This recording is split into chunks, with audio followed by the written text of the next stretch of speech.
না, যেমনটা আজকে আমাদের মাঝে আমরা করি। মসজিদ থেকে বের করে দেই, জামাত থেকে বের করে দেই, তাই না? নিজের মতের বাইরে গেলেই খারাজি ফতোয়া দিয়ে দেই, অমুক ট্যাগ দিয়ে দেই। এগুলো কাজ করতে যাবেন না, কারণ আপনার প্রত্যেকটা কাজের হিসেব আপনাকে আল্লাহর কাছে দিতে হবে। দুনিয়ার জীবনটা স্বপ্ন নয়। যদি আপনার হিংসার কারণে, বিদ্বেষের কারণে, আপনার দলীয় স্বার্থের কারণে কোন নিষ্পাপ নিরপরাধ মানুষকে ক্ষতি করে ফেলেন, কিয়ামতের মাঠে ওই মানুষের হক না দিয়ে পুরস্কার পাওয়ার জীবনও পারবেন না। সাবধান। আল্লাহ পাক বোঝার তৌফিক দান করে। আমরা সবাই ঐক্যবদ্ধ উম্মাহ। এখানে যারা আছে আমরা সবাই ভাই না? নাকি কেউ পাস করে টুপি পড়ছি আর কেউ সোজা টুপি পড়ছি বলে আমরা ভাই না?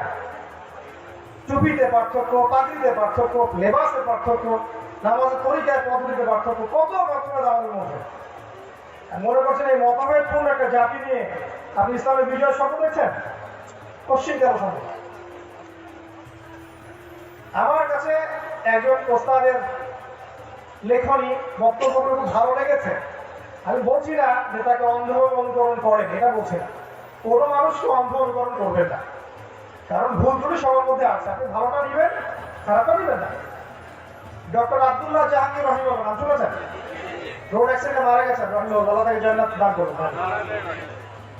কনসেপ্টটা আমার কাছে খুব ভালো লেগেছিল, লিবারাল কনসেপ্ট। কিভাবে আহলুল হাদিস, সালাফি এবং অন্যদের মধ্যে একটা ঐক্যের প্ল্যাটফর্ম সৃষ্টি করা যায়, তৈরি করা সম্ভব, তিনি দেখিয়ে দিয়েছিলেন বাংলার মাটিতে।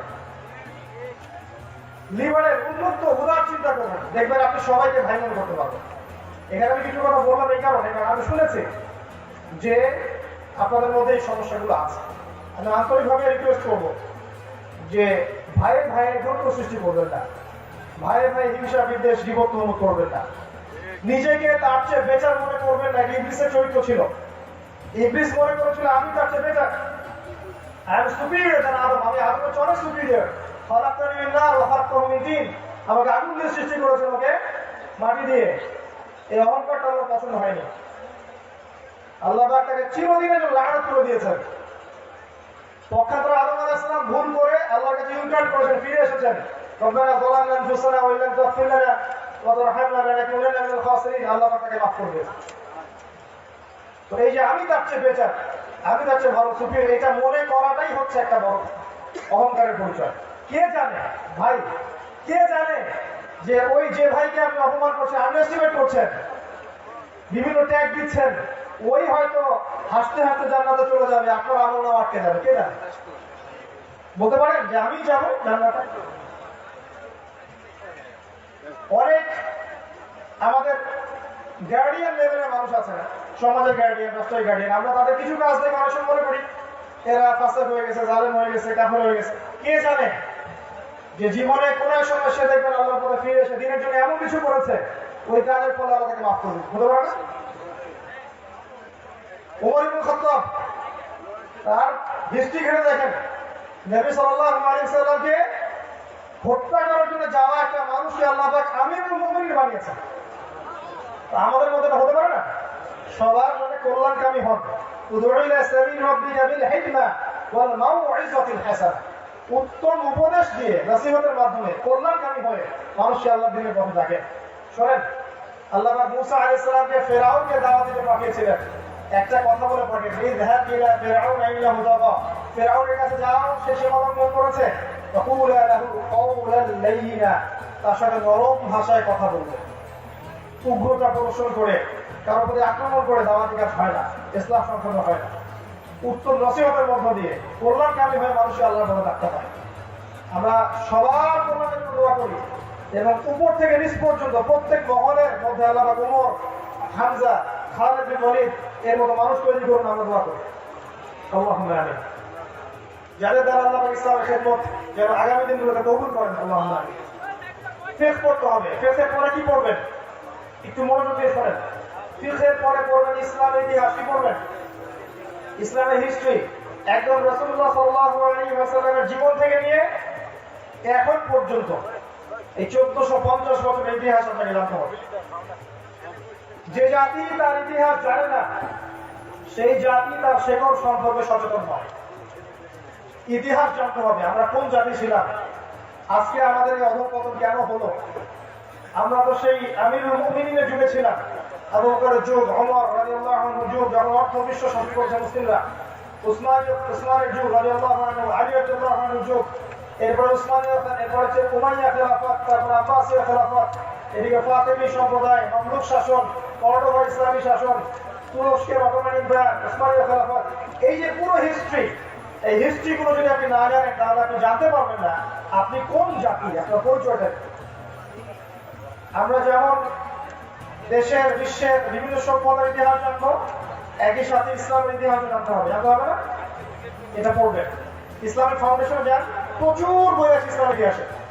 বই কেনেন, আমি বলি বই কেনেন, বাসায় লাইব্রেরি করেন, একটা প্রাইভেট লাইব্রেরি করে তোলেন, বিভিন্ন সাবজেক্টের বই নিয়ে আসেন, দেশের বই, উপন্যাসের বই, কবিতা, সাহিত্য, ইসলাম, কোরআন, হাদিস, বইটা একটা লাইব্রেরি, সমৃদ্ধ লাইব্রেরি করে তোলেন এবং বইগুলো পড়ার চর্চা করেন।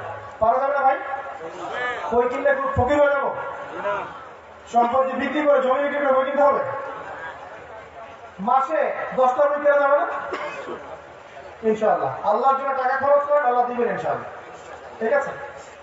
ইসলামের ইতিহাস। তারপর সাবজেক্ট হচ্ছে সিরাত, রাসূলুল্লাহ সাল্লাল্লাহু আলাইহি ওয়াসাল্লামের জীবনী। কয়জন পড়েছেন হাত তুলে দিন।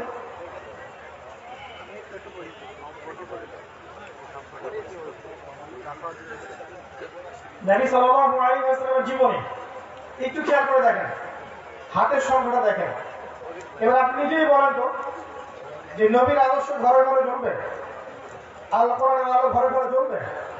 ঘরেই জ্বলবে না, আপনি বিশ্বে জানানোর চেষ্টা করছেন। বোকামি। যে মানুষটা আপনাকে ছাড়া জান্নাতে যাবেন না, যে মানুষটা আপনারা আমার জন্য সুপারিশ করবেন, যে মানুষটা হাউজে কাউসারের সামনে দাঁড়িয়ে থাকবেন আমাদেরকে পানি পান করানোর জন্য, যে মানুষটা কবিরা গুনাহগারদের জন্য সুপারিশ করে তাদেরকে জান্নাতে নিয়ে যাবেন, যে মানুষটার মতো স্মার্ট, বিচক্ষণ, হ্যান্ডসাম একজন নবী এই বিশ্বে কখনো আসে নাই, আসবেও না, এই মানুষটার জীবনী আমরা পড়ে দেখি নাই। জিজ্ঞাসা করেন যে বাংলাদেশ ক্রিকেট দলের বর্তমান ক্যাপ্টেনের নাম কি, বলতে পারবে। এই ভারতের কয়েকজন ফিল্ম হিরোর নাম জিজ্ঞাসা করেন, বলতে পারবে। কয়েকজন ফুটবলারের নাম জিজ্ঞাসা করেন, বলতে পারবে। সব বলতে পারবে। এই ইয়াং জেনারেশন। জিজ্ঞাসা করেন নবী সাল্লাল্লাহু আলাইহি ওয়াসাল্লামের 5 জন স্ত্রীর নাম বলুন, বলতে পারবে না। জিজ্ঞাসা করেন বদর যুদ্ধ কত হিজরিতে হয়েছে, বলতে পারবে না। জিজ্ঞাসা করেন যে উহুদ যুদ্ধে কোন সাহাবী ছিলেন লিডার, পতাকা বহনকারী, বলতে পারবে না। জিজ্ঞাসা করেন মক্কা বিজয় কত হিজরিতে হয়েছে, বলতে পারবে না। বেসিক প্রশ্ন, বলতে পারবে না। জিজ্ঞাসা করেন, পারবে না। নবী সাল্লাল্লাহু আলাইহি ওয়াসাল্লাম 23 বছরের নববী জীবন পড়ে দেখে নাই, কিন্তু নবীর জন্য জীবন দিতে প্রস্তুত। সুবহানাল্লাহ। কোরআন জীবনে অর্থসহ পড়ে দেখে নাই, কিন্তু কোরআনের জন্য জীবন দিতে প্রস্তুত। আবেগ দিয়ে কিচ্ছু হবে না। আবেগ দিয়ে কোনোদিন কোনো জাতীয় উন্নতি করতে পারবে না। আবেগের দরকার আছে, আমি বলছি একবারও দরকার নেই, বাট আবেগটা যেন আপনার বিবেককে অন্ধ না করে ফেলে। আমাদের আবেগ বিবেকটাকে অন্ধ করে ফেলেছে। কথাগুলো খারাপ লাগছে না, কিন্তু বাস্তবতা। আমার কথা একটু খারাপ লাগতে পারে, বিকজ আমি প্র্যাকটিক্যাল কথা বলছি। আমি কিন্তু আপনাদের মধ্যে একজন, আমি আপনাদের মধ্যেই একজন, আমি আপনাদের ভাই, আমি আপনাদের সাইকোলজিটা বুঝি। পড়বেন কখন? আপনার তো রিজিকের পিছনে ছুটতে দিন শেষ হয়ে যাচ্ছে, গার্লফ্রেন্ডের পিছনে স্ক্র্যাচ কার্ড ঘষে কথা বলতে বলতে আপনার দিন শেষ, গার্লফ্রেন্ড চেঞ্জ করতে করতে দিন শেষ, টিকটক দেখতে দিন শেষ, পাবজি ফায়ার করতে দিন শেষ। তো কি করবেন? কি করতেছেন দিনের জন্য?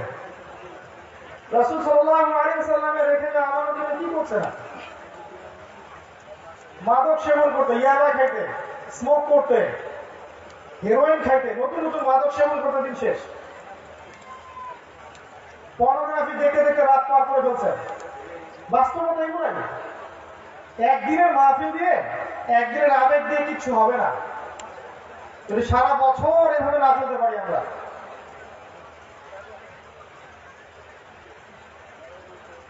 রাসূল সাল্লাল্লাহু আলাইহি ওয়াসাল্লামের জীবনী পড়াটাকে ওয়াজিব করে নেন, কারণ রাসূলের জীবনী যদি আপনি না জানেন বুঝতে পারবেন না কোরআনের কোন আয়াত কোন প্রেক্ষাপটে এবং কোন হাদিস কোন প্রেক্ষাপটে, এটা আপনি বুঝতে পারবেন। আমাকে ওয়াদা করেন আগামী রমজান আসার আগেই নবীর জীবনী পরিশেষ করবেন, হাত উঁচু করে আল্লাহকে কথা দেন।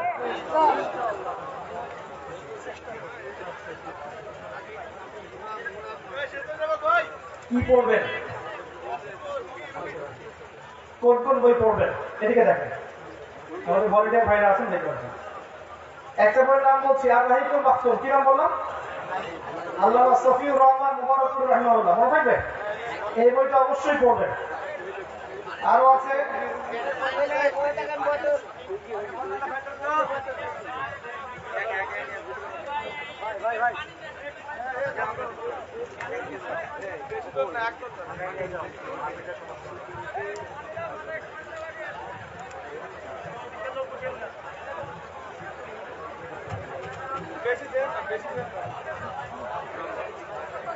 জি শুক্রিয়া।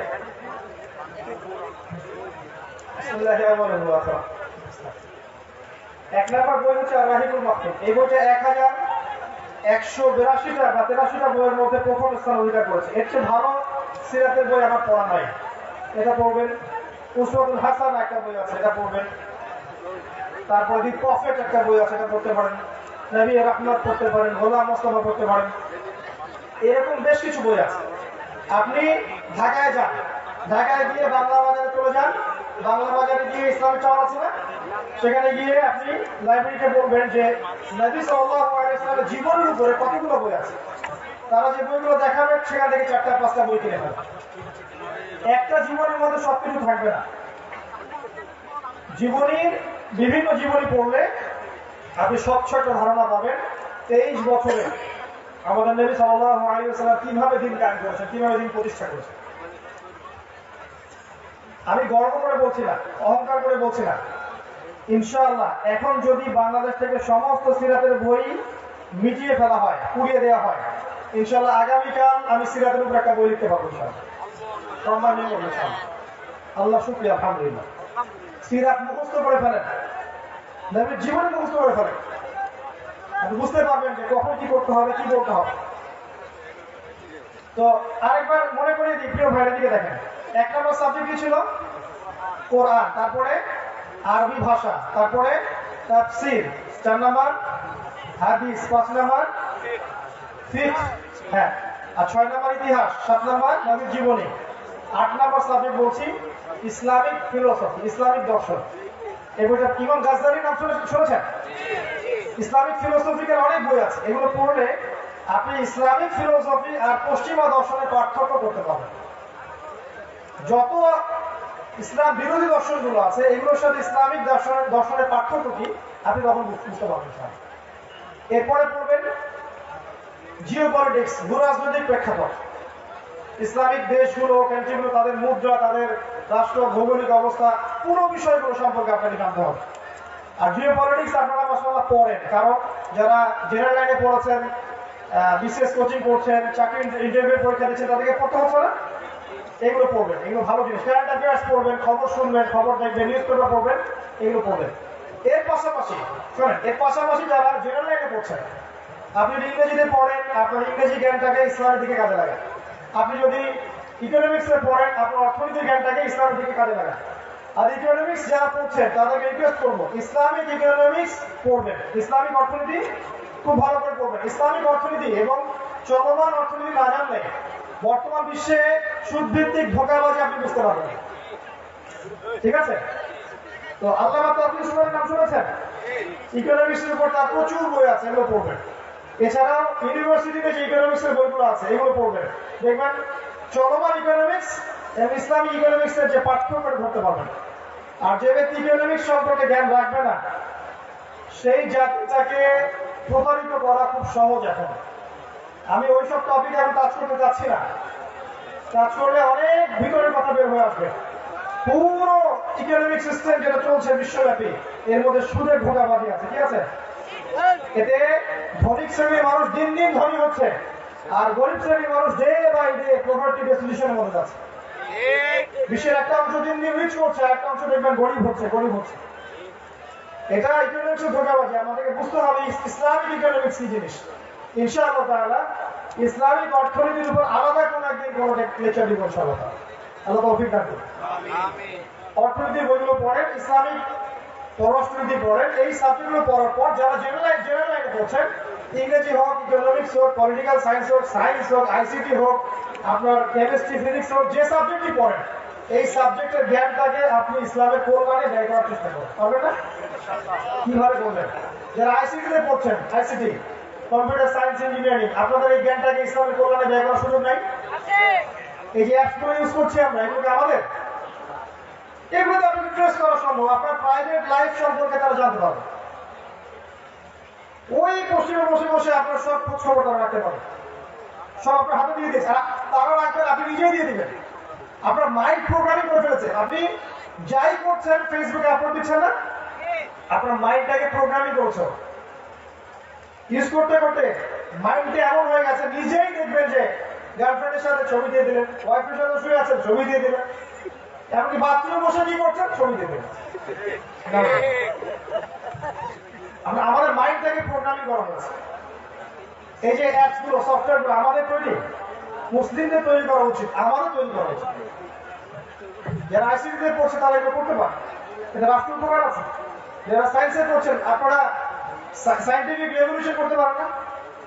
এমন কিছু উৎপন্ন করেন, এমন কিছু টেকনোলজি দেখান যেটা বিশ্বের অন্য কান্ট্রি দেখায় না, তাহলে বাংলাদেশ এগিয়ে যাবে ইনশাআল্লাহ। শুধুমাত্র নিউক্লিয়ার ওয়েপন্স তৈরি করার ফলে অনেক ছোট ছোট কান্ট্রি এখন গরম দেখাচ্ছে সারা বিশ্বের বুকে।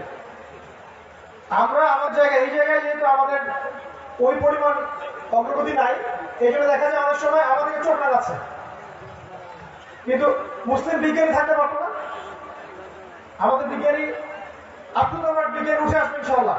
আইসিটি চর্চা করেন, সায়েন্স চর্চা করেন, যারা ডাক্তারি করছেন, এই যারা ডক্টর হচ্ছেন, একজন ডক্টর কি ভালো মানুষ হতে পারে না? জনগণের সেবা করতে পারে না? রোগীর সেবা করতে পারে না? এটা সেকুলার সাবজেক্ট না, এটা ভালো সাবজেক্ট, ইসলামিক সাবজেক্ট। যারা ইঞ্জিনিয়ারিং করছেন, একজন সৎ ইঞ্জিনিয়ার হওয়া সম্ভব না? জেনারেল লাইনে পড়লেই যে আপনার লাইফটা ব্যর্থ হয়ে গেল, আপনাকে মাদ্রাসায় তওবা করে মাদ্রাসায় ভর্তি হতে হবে, এমন নয় বিষয়টা। আপনি আপনার জায়গা থেকেই দেশকে, রাষ্ট্রকে, বিশ্বকে অনেক দিতে পারবেন ইনশাআল্লাহ। আগে বেসিকটা ইসলামিক করে ফেলেন। আল্লাহ তৌফিক দান করুন। আশা করি আমি বুঝাতে পেরেছি যে পড়াশোনা কিভাবে করতে হবে। এরপর কি করবেন, অল্প কথা বলে আমি শেষ করছি।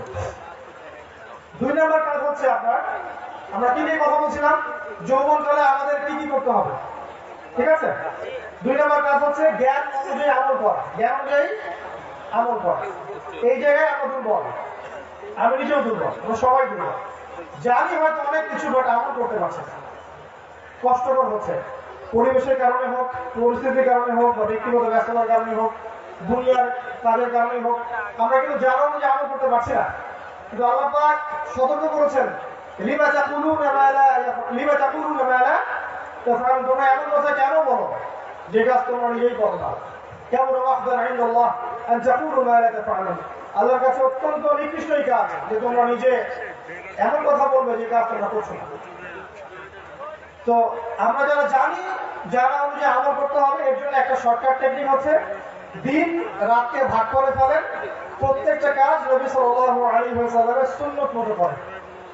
রাত হয়ে গেছে, ঘুমিয়ে পড়েন, ঘুম থেকে উঠেন, শেষ রাত্রে 2 রাকাত নামাজ পড়েন, অ্যাটলিস্ট ফজরের নামাজ তো জামাতে পড়েন, জিকির আজকার করেন, 1 ঘন্টা কোরআন তেলাওয়াত করেন, তাসবিহ তাহলিল করেন, আল্লাহর কাছে কিছু দোয়া করেন, খাবার সময় সুন্নাত আদায় করেন, পেশাব পায়খানার সুন্নাত আদায় করেন, পরিবারের সুন্নাত আদায় করেন, আপনি শিক্ষাক্ষেত্রে ইসলামিক জ্ঞান অর্জন করেন, ব্যবসা করতে গেলে কাউকে ঠকায়েন না, হালাল ব্যবসা করেন, চাকরি করতে গেলে আমানত রক্ষা করেন, যে ক্ষেত্রে আছেন যে প্রত্যেকটা ক্ষেত্রে নবীর সুন্নাহ মতো চলেন, তাহলে কি হবে, জানা অনুযায়ী আমলটা করা হয়ে যাবে।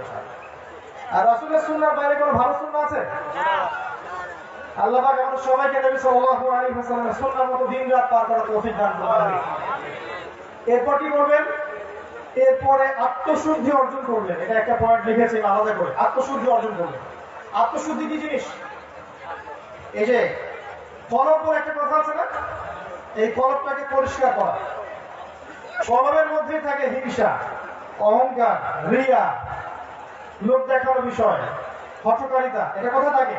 চেহারায় থাকে, পোশাক আশাকে থাকে, ভিতরে থাকে। আর তাকওয়া কোথায়? তাকওয়া কোথায়? কলিজার মধ্যে। এই যে খারাপ ঋতুগুলো, এগুলোকে দূর করতে হবে, তাহলে আত্মশুদ্ধি অর্জন হবে। কিভাবে দূর করবেন? কয়েকটা পদ্ধতি বলছি, শোনেন। একটু মনোযোগ দেন প্লিজ। কিভাবে দূর করবেন? 1 নাম্বার, বেশি বেশি মৃত্যুকে স্মরণ করবেন। কি করবেন? বেশি বেশি মৌতকে স্মরণ করেন। হৃদয়ের মধ্যে কলুষতা দূর হবে ইনশাআল্লাহ, মনটা নরম হবে। বেশি বেশি কোরআন তেলাওয়াত করেন, মনটা নরম হবে। বেশি থেকে বেশি আল্লাহ জিকির করেন, সুবহানাল্লাহ, আলহামদুলিল্লাহ, লা ইলাহা ইল্লাল্লাহ, আল্লাহু আকবার, লা হাওলা ওয়ালা কুওয়াতা ইল্লা বিল্লাহ, হাসবুনাল্লাহু ওয়া নি'মাল ওয়াকিল বলতে থাকেন। সারাদিন সময় নষ্ট না করে এগুলো বলতে থাকেন। মনের মধ্যে আল্লাহর নাম জিকির স্মরণ হবে, হৃদয়ের মধ্যে খারাপ বিষয়গুলো বেরিয়ে যাবে সব। আরেকটা কাজ করবেন, সেটা হলো সালাত। সালাতে পূর্ণ মনোযোগ দেওয়ার চেষ্টা করেন। সালাতে পূর্ণ মনোযোগ, বেশি বেশি জিকির আজকার, আল্লাহর কাছে বেশি বেশি দোয়া করা এবং মৃত্যুকে পরকালকে বেশি বেশি স্মরণ করা। এই কাজগুলোর মধ্যে দিয়ে আপনার আত্মা কলবটা নরম হবে, পরিষ্কার হবে। আত্মা যখন নরম হবে তখন কি হবে? তখন আল্লাহ পাকের নূর আপনার কলবের মধ্যে আসবে। শক্ত কলবের মধ্যে, যে কলবের মধ্যে খারাপ ঋতু আছে, এগুলোর মধ্যে কিন্তু আল্লাহর নূর আসবে না। আর যে ব্যক্তির কলবে আল্লাহর নূর আসে নাই, তার দৃষ্টিভঙ্গি হবে একটু শেষে, ভিতরের চোখ দিয়ে দেখতে পারবে না, ভিতরের কান দিয়ে শুনতে পারবে না, ভিতরের আত্মা দিয়ে উপলব্ধি করতে পারবে না। যার কলবে আল্লাহর নূর আসবে সে ব্যক্তি 2 চোখ দিয়ে দেখবে, ভিতরের চোখ বাইরের চোখ দিয়ে দেখতে পারবে, 2 কান দিয়ে শুনবে, ভিতরের কান বাইরের কান দিয়ে শুনবে, হৃদয় থেকে উপলব্ধি করবে। ওই যে একটা মনে আছে সূরা আরাফ 179 নম্বর আছে, ওয়ালাকাদ যারা'না লিজাহান্নামা কাসীরাম মিনাল জিন্নি ওয়াল ইনস, আমি প্রচুর মানুষ এবং জিনকে জাহান্নামের জন্য সৃষ্টি করেছি। অপরাধ কি ছিল? লাহুম কুলুবুন লা ইয়াফকাহুনা বিহা, কলব ছিল, উপলব্ধি করত না। ওয়া লাহুম আযানুন লা ইয়াসমাউনা বিহা, কান ছিল, শুনতো না। ওয়া লাহুম আ'য়ুনুন লা ইবসিরুনা বিহা, চোখ ছিল, দেখতো না। উলাইকা কাল আনআম, এরা গবাদি পশুর মতো ছিল।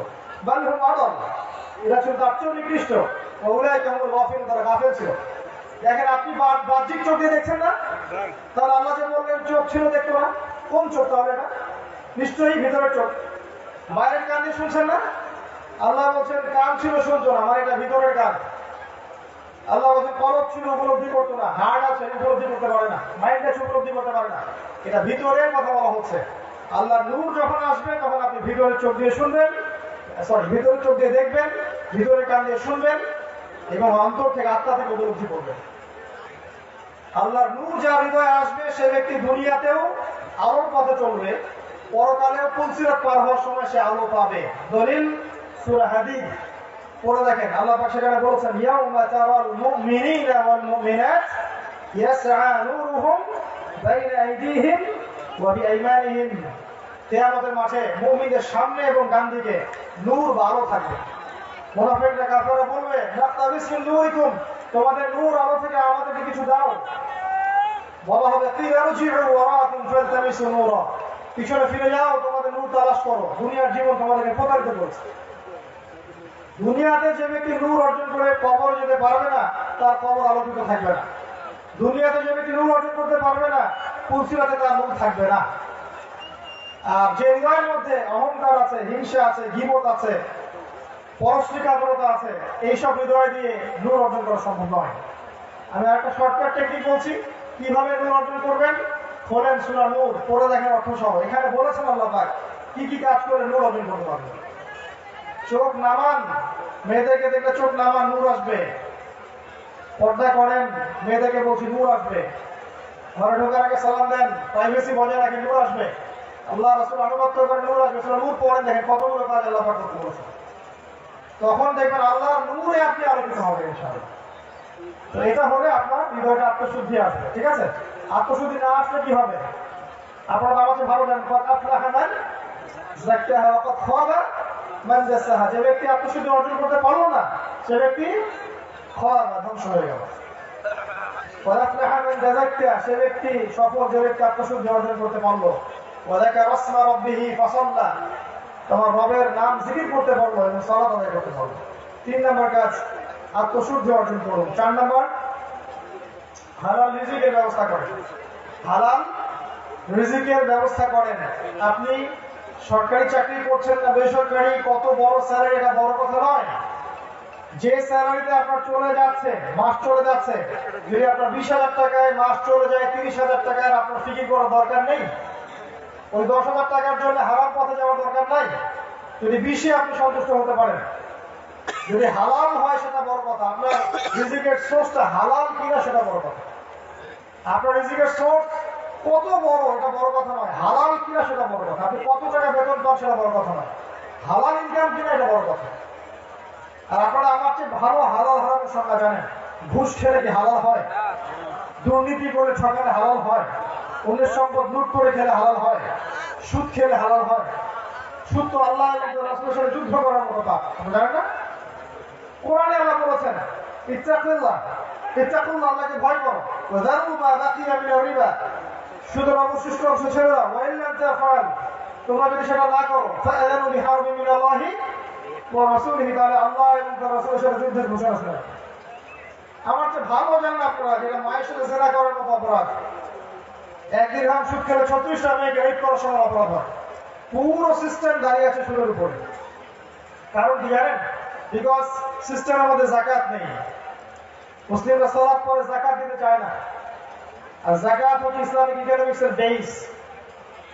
আমাদের দেশে যদি এখন 3 থেকে 4 কোটি মানুষ দারিদ্র্য সীমার নিচে বাস করে, এই 3-4 কোটি মানুষের হক হচ্ছে এই দেশের ধনীদের যাকাত।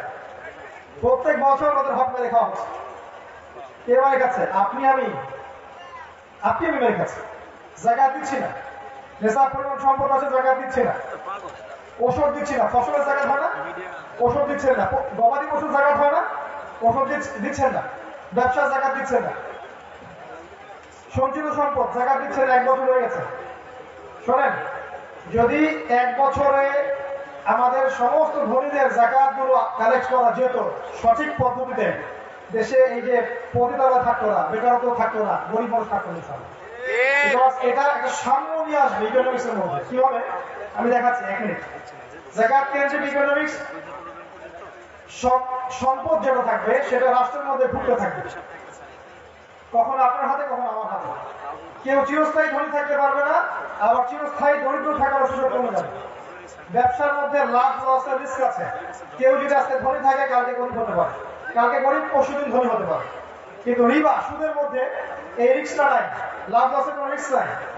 যে ধনী সে চিরস্থায়ী ধনী হতে পারবে, আর যে গরিব সে চিরস্থায়ী গরিব হওয়ার সুযোগ থাকবে। তখন ওই ব্যক্তি, ওই সমাজ, ওই রাষ্ট্র সুদদাতাদের কাছে জিম্মি হয়ে পড়ে, দাসত্বের শৃঙ্খলা আবদ্ধ হয়ে পড়ে। ওই যে বলেছিলাম যে অনেক বড় বড় মুসলিম নেতা পূর্বে ইসলামিক খেলাফত কায়েম করতে চাই, টাকার মান কমে যাবে বলছিল না? হয়েছে? এখন বাস্তবে হয়েছে? ইকোনমিক্স নিয়ে কথা বলার ফলে অনেক ভালো মন্দ মন্তব্য শুনেছে। আমি জানি তারা যারা মন্তব্য করেছে না বুঝে করেছে, তারা এটা জানতো না, তাদের ইকোনমিক্সের জ্ঞান ছিল না। ইন্টারন্যাশনাল ইকোনমিক্স আমাদেরকে পড়ানো হয়েছে। এশিয়ার ইসলামিক ইকোনমিক্স যখন আপনি মিলাবেন তখন বুঝতে পারবেন যে সারা বিশ্বের অর্থনৈতিক প্রতারণা করছে পশ্চিমা বিশ্ব, এবং গরিবের রক্ত চুষে খাচ্ছে। এই কারণেই এই মেরাজের রাতে নবী সাল্লাল্লাহু আলাইহি ওয়াসাল্লাম দেখে এসেছেন সুদখোরদের মাথাটাকে ফাটিয়ে দেওয়া হচ্ছে রক্তের নদীতে ফেলে। রক্তের নদী কেন? বিকজ পৃথিবীতে তারা মানুষের রক্ত চুষে চুষে খেয়েছে। তো যাকাত কেন্দ্রিক যদি আমরা সিস্টেম চালু করতে পারতাম, রিবার এই চাপটা কমে যেত এবং স্বচ্ছল একটা সাম্য সার্কেল তৈরি হতো। এটা আপনি ব্যক্তিগতভাবে করতে পারেন, মসজিদ ভিত্তিক করতে, মাদ্রাসা ভিত্তিক করতে পারেন। আল্লাহ যদি তৌফিক দেন, আল্লাহ যদি বুঝ দেন, রাষ্ট্র থেকে করতে পারে। আল্লাহ তৌফিক দান করেন। তো এই হলো বিষয়। হারাম রিজিক সোর্স করেন, সুদ খায়েন না, আল্লাহর ওয়াস্তে সুদ খায়েন না, আল্লাহর ওয়াস্তে সুদের সাথে সম্পৃক্ত হয় না। 4 শ্রেণীর মানুষকেই নবী লানত করেছেন, যে ব্যক্তি খায় দেয় সাক্ষী থাকে লিখে, আল্লাহর ওয়াস্তে করেন না। আল্লাহর হাতে আপনার রিজিক, আল্লাহ আপনাকে রিজিক দিবেন ইনশাআল্লাহ। ওই পথেই যেতে হবে, কোনো প্রয়োজন নাই। আপনি দেখেন, ছেড়ে দিয়ে দেখেন আল্লাহ দেন কিনা রিজিক। যদি আপনি ছেড়ে দেওয়ার পর রিজিক না আসে আপনার কাছে, তাহলে বুঝে নেবেন যে কোরআন হাদিস মিথ্যা। নাউযুবিল্লাহ। আল্লাহ পাক রিজিক দিবেন ইনশাআল্লাহ। ওয়া ইয়াত্তাকিল্লাহ ইয়াজআল লাহু মাখরাজা, যে ব্যক্তি আল্লাহকে ভয় করে আল্লাহ তার জন্য পথ প্রশস্ত করবেন। ওয়া ইয়ারযুকুহু মিন হাইসু লা ইয়াহতাসিব, এমন উৎস থেকে আল্লাহ তার রিজিক দিবেন যে উৎস সম্পর্কে সে কল্পনা করে। সুদ ছেড়ে দেওয়ার পর দেখবেন ফসল আরো বাড়ছে, উৎপাদন বাড়ছে, মাথা উঁচায় বাড়ছে, বাড়বে ইনশাআল্লাহ। আল্লাহ তখন উপর থেকে রিজিক দিবেন ইনশাআল্লাহ। আকাশ এবং জমিনের বরকতের দরজা আল্লাহ খুলে দিবেন ইনশাআল্লাহ। আর যখন আমরা এখান থেকে সরে আসবো আল্লাহ পাক বরকত দিবেন, আমাদের হাতে ছেড়ে দিবেন, তোমরা যাও যা ইচ্ছা তাই করো, আমি জানি না। ব্যাপারটা এরকম হবে। হালাল থাকেন, হালাল রিজিক তালাশ করেন, হালাল রিজিক তালাশ করার পরে 5 নম্বর হচ্ছে আদর্শ পরিবার গড়ে তোলেন। একটা দিনদার, নেককার, পরহেজগার স্ত্রী খুঁজে বের করেন, আর মেয়েদেরকে বলবো দিনদার, নেককার, পরহেজগার একটা স্বামী খুঁজে বের করেন। আর মনে রাখবেন এটা আল্লাহর পক্ষ থেকে আসে, তাই আল্লাহর কাছে চেয়ে নিতে হবে। ছবি দেখে, ফোনে কথাবার্তা বলে, অ্যাফেয়ার্স করে বা কোনো কোনো ক্ষেত্রে সহি প্রেম করা হইলে হবে না। সহি প্রেম তো বোঝেন, ফেসবুকে দিদি ভাই দিদি বোনের প্রেম, সমস্যা নাই, লাইক করার কোনো সমস্যা নেই, এটা ভালো হচ্ছে। বিবাহ করবেন, পরিবার গঠন করার আগে বিবাহ করবেন প্রথমেই, এবং বিয়ের আগে ইস্তেখারা করবেন। কি করবেন? ইস্তেখারা। আপনি জ্ঞান অর্জন করেছেন, এখন আমল করছেন, মাশাআল্লাহ, আত্মশুদ্ধি অর্জন করেছেন, হালাল রিজিক আছে, পরিবার গঠন করতে যান, আগে আল্লাহর কাছে ইস্তেখারা করে একটা মেয়ে চাবেন, সেজদায় দোয়া করবেন, আল্লাহ আমাকে এমন একজন জীবন সঙ্গী দিন যে আমাকে আপনার পথে চলতে সাহায্য করবে। চেয়ে নিতে হবে, রিজিক আল্লাহর পক্ষ থেকে আসবে। তো এখানে আমি একটা পয়েন্টস বলবো, টিপস দিব, সেটা হলো যে আপনি সৌন্দর্য, বংশ মর্যাদা, তারপরে যে টাকা পয়সা, এগুলোর পিছনে পড়বেন না, ঠিক আছে? আপনি দেখবেন মেয়েটা দিনদার কিনা বা ছেলেটা দিনদার কিনা। মেয়েদেরকেও একই কথা বলবো যে আপনি ছেলের কত উচ্চ বংশ, টাকা পয়সা কত বেশি, স্ট্যাটাস কত বেশি, বাড়ি গাড়ি আছে কিনা, জমি জমা কত আছে, এগুলো পরে দেখবেন, এটা দেখতে যাবেন না। প্রথমে দেখবেন ছেলেটা মুত্তাকি কিনা, তাকওয়াবান কিনা, আল্লাহ রাসূলকে ভয় করে কিনা। যদি দুনিয়াকে প্রাধান্য দেন, সারাটা জীবন দেখবেন আপনার এই সংসারটা জাহান্নাম হয়ে গেছে। কোটি কোটি নজির আছে, দুনিয়া দেখে বিয়ে দিয়েছে, এরপরে এমন হ্যাসেল হয়েছে আপনি কল্পনা করতে পারবেন। আর যে পরিবার মধ্যে দিন আছে, দুনিয়া অল্প অল্প চাকরি করে, ছোট চাকরি করে, ছোট ব্যবসা, জমি জমা কম, দেখবেন আল্লাহর রহমত বরকত সেখানে আছে। দিনদার মেয়ে খুঁজে বের করেন, পর্দাশীল, লজ্জাশীলা, এখনকার আধুনিক এই সান্টা ক্লজের মেয়েদের মতো নয়, ঠিক আছে? জিন্স পরা, টি শার্ট পরা মেয়েদের মতো নয়। ইভেন ডিজিটাল বোরখা যেগুলো পড়ছে, এগুলো অ্যাভয়েড করবেন। ডিজিটাল বোরখা ওদেরকে বিয়ে করার দরকার নাই। সত্যিকার অর্থে পর্দা করছে, ওদেরকে বিয়ে করবে। আমি অনেকদিন বলেছি পোশাক এমন হবে না যে এত আকর্ষক যে শরীরের রঙ বোঝা যায়, এই পর্দা চলবে না। এমন হবে না যে বাইরে থেকে ভিতরের রঙ দেখা যায়। এমন হবে না যে অন্য অমুসলিমদের যে সংস্কৃতি আছে, ওদের সাথে সাদৃশ্য আছে, এমন পোশাক পরা যাবে না। ছেলেদের জন্য মেয়েদের পোশাক পরা যাবে না, মেয়েদের জন্য ছেলেদের পোশাক পরা যাবে না। এগুলো মেনটেন না করলে পর্দা হয় না। এর পরেও চোখের পর্দা আছে, কানের পর্দা আছে, কথা বলার পর্দা আছে, মেলামেশার পর্দা আছে। এগুলো সুন্দর মতো পর্দা করে গিয়ে একটা ছেলের সাথে যদি মিষ্টি মিষ্টি ভাষায় কথা বলে, এটা পর্দা হয় না, কেটে গেছে। তো খেয়াল রাখবেন। আমি একটা কথা বলি, শোনেন, আপনি যদি পবিত্র থাকেন, আল্লাহ পাক ইনশাআল্লাহ আপনাকে পবিত্র স্ত্রী দান করবেন। আর আপনি যদি 10 ঘাটের পানি খেয়ে আসেন, আল্লাহ পাক দেখবেন এমন মেয়ে দিয়েছেন আপনার কপালে, সেও 10 ঘাটের পানি খেয়ে। তো এই জায়গায় আল্লাহর কাছে চাইতে হবে, আল্লাহ আমাকে দিনদার স্বামী দিন, দিনদার স্ত্রী দিন। দেখবেন আল্লাহ পাক ইনশাআল্লাহ আপনাকে এই ব্যবস্থা করে দিবেন। মানুষের হিস্ট্রি ঘাটতে যাবে না। শোনেন, এমন হতে পারে যে একটা ছেলে একটা সময় খারাপ পথে ছিল, তওবা করে ভালো পথে ফিরে আসছে, ওর হিস্ট্রি ঘাটার দরকার নাই, আপনি বর্তমানটাকে নেবেন। একটা মেয়ে হতে পারে তাকে অতীতকালে তার উপর টর্চার হয়েছে, বা সে বিধবা, বা তার উপর তাকে অন্যায়ভাবে কিছু করা হয়েছে, তার হিস্ট্রি খারাপ কিছু আছে, বাট সে এখন তওবা করে আল্লাহর পথে এসেছে, দিনিয়াত মেনে চলছে, আপনি তার প্রেজেন্টকে প্রায়োরিটি দিবেন। মানুষের হিস্ট্রি ঘাটবেন না, মানুষের দোষ ঘাটতে গেলে আল্লাহ আপনার দোষ ঘেটে ফেলবেন। আপনি মানুষের দোষ ঘাটতে যাবেন না, আল্লাহ আপনার দোষ ঘেটে ফেলবেন। যদি ব্যাকবোন শক্ত হয়, মেরুদণ্ড শক্ত থাকে, বিধবাকে বিয়ে করেন, এতিমকে বিয়ে করেন, অসহায় মেয়ের দায়িত্ব নেন, আল্লাহ পাক আপনাকে গ্রহণ করবেন ইনশাআল্লাহ। বিয়েটা করেন পরকালের স্বার্থে, দুনিয়ার স্বার্থে করেন না। দুনিয়ার স্বার্থে ভাই কি? সুন্দরী হবে একটু, এই তো সুন্দরী হবে, ওর বাপের টাকা পয়সা বেশি আছে, জমি জমা বেশি আছে, এই তো, এটা একদিন থাকবে না ভাই। বিয়ের 1 বছর 2 বছর পর দেখবেন সব রঙের জিনিস সাদা কালো হয়ে গেছে। কিন্তু যদি দেখেন যে মেয়েটা দিনদার, মাশাআল্লাহ, আল্লাহকে ভালোবাসে, রাসূলকে ভালোবাসে, আপনাকে ফজরের নামাজে ডেকে দিচ্ছে, আপনার দিনের পথে সাহায্য করছে, আপনার সন্তানকে মানুষ করছে, আপনি প্রশান্তিতে থাকবেন ইনশাআল্লাহ। আর দুনিয়ার এই প্রশান্তিটাই সবকিছু। আল্লাহ পাক বলেছেন এই বৈবাহিক সম্পর্কটাকে যাতে করে তোমরা তার কাছে গিয়ে সাকিনা পাও, সুকুন পাও। আর যদি ওই মডার্ন মেয়েদেরকে বিয়ে করতে চান, দুনিয়া জাহান্নাম হয়ে যাবে, কোনো সন্দেহ নেই। দুনিয়ার চাহিদা পূরণ করতে আপনার জীবন শেষ। দুনিয়ার চাহিদা পূরণ করতে, যে জমি জমা, ব্যাংক ব্যালেন্স, অর্নামেন্টস করতে করতে আপনি শেষ। বাস্তবতার আলোকে কথাগুলো বললাম, মূল্যায়ন করেন। দিনদারিতা দেখে ছেলেকে বিয়ে করেন, দিনদারিতা দেখে মেয়েকে বিয়ে। আর পিতা আমাদেরকে বলবো যে বিয়েটা সহজ করে দেন, সহজ করেন, কঠিন করবেন না।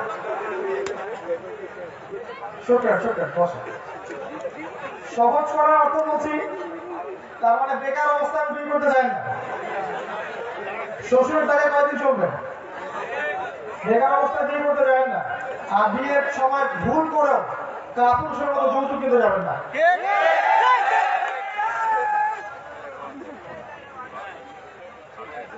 পিতা মাতাকেও বলবো যে বিয়েটাকে সহজ করতে। দিনদার মেয়ে পেয়েছেন, মেয়েটা অসহায়, দরিদ্র, মাশাআল্লাহ দিনদারিতা আছে, সহজ করবেন বিয়েটাকে। এটা আমি শোনেন, যে বিয়ে যত সহজ, যেখানে খরচ যত কম, যেটাতে সাদা মাটা দিয়ে বরকত রহমত বেশি নামবে, এখানে ধুমধাম করে বিয়ে দিবেন। যত ধুমধাম, মানুষকে দেখানো, বেরাল্লা করা, বেপরদামি, কমিউনিকেশনকে ভালো করে খাড়াই বলছেন, দেখবেন 2 মাসে ডিভোর্স হয়েছে। খুব মানুষকে বোঝানো খুব মুশকিল।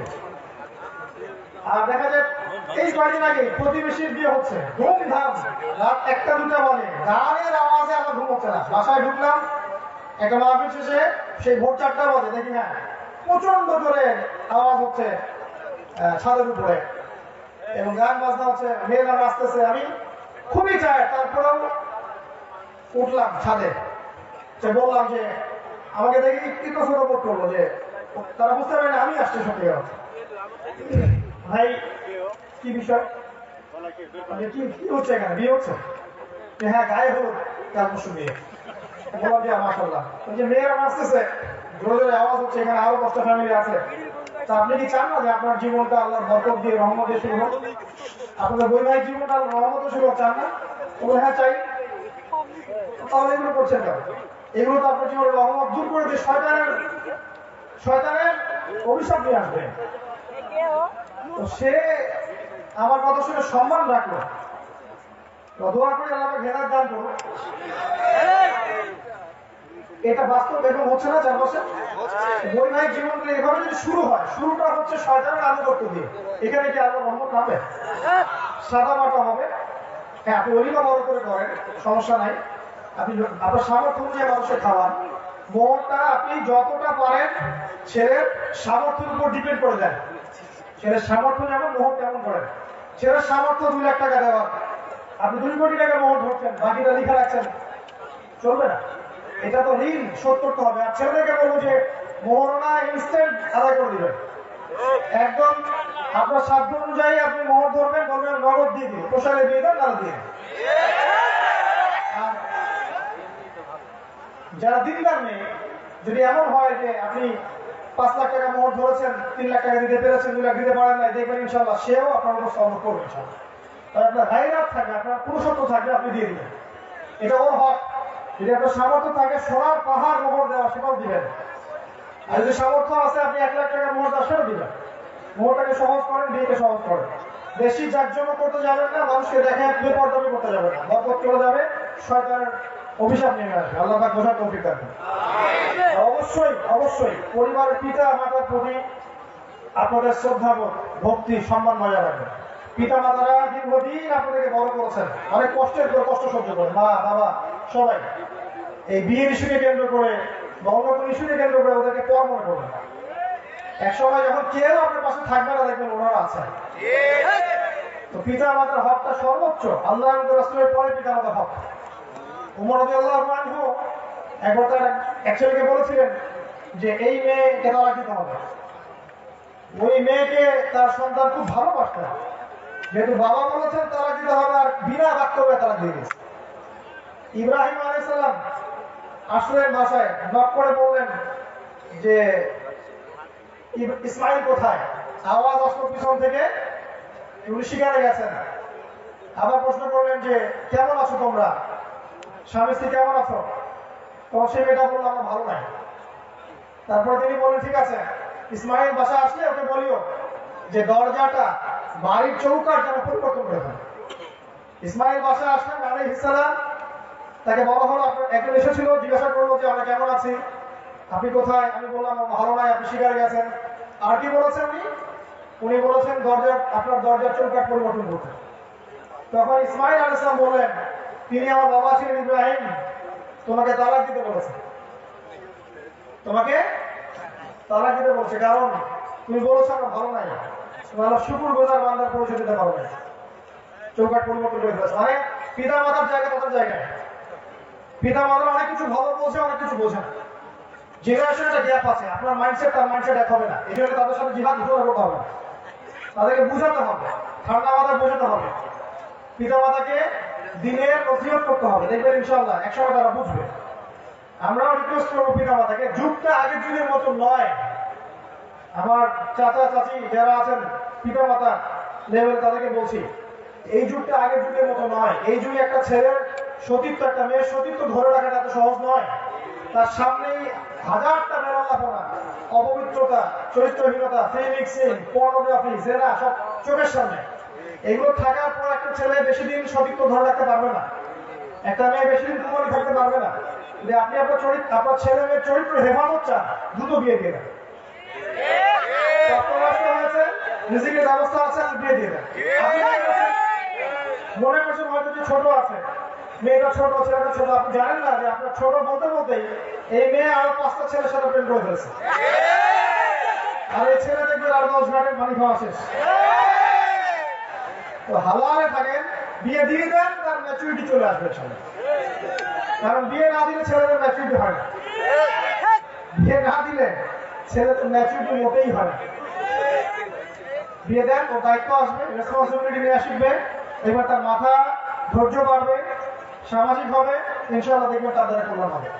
আল্লাহ পাক বোঝার তৌফিক দেন। আমি এরপর আপনি আপনার পরিবার গড়ে তোলেন, পর্দার পরিবার থাকবে, তালিম থাকবে, কোরআন থাকবে, এখানে দিনের চর্চা হবে, হালাল রিজিক থাকবে, 5 ওয়াক্ত নামাজ থাকবে, দেখবেন পরিবারটা ইনশাআল্লাহ আল্লাহ এবং তার রাসূলের আনুগত্যের উপর থাকবে। এই পরিবার হবে জান্নাতি পরিবার ইনশাআল্লাহ।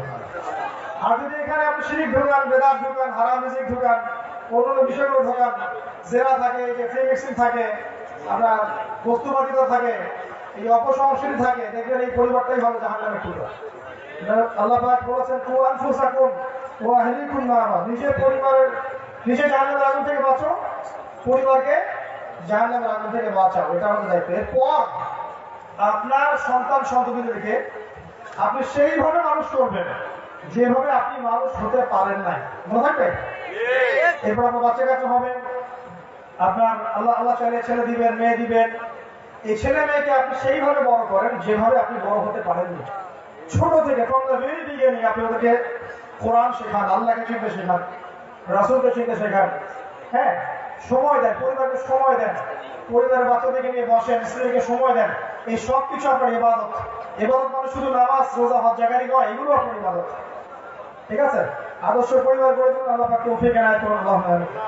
পরিবারের ব্যাপারে শেষ কথা হচ্ছে, যতক্ষণ পর্যন্ত একটা পরিবারের কর্তা, শোনেন, যতক্ষণ পর্যন্ত একজন পরিবারের কর্তা ইব্রাহিমের মতো হতে পারবেন না, একটা পরিবারের মা হাজরা আলাইহিস সালামের মতো হতে পারবেন না, একটা পরিবারের সন্তান ইসমাঈল আলাইহিস সালামের মতো হতে পারবে না, ততক্ষণ একটা পরিবার আদর্শ পরিবার হবে না।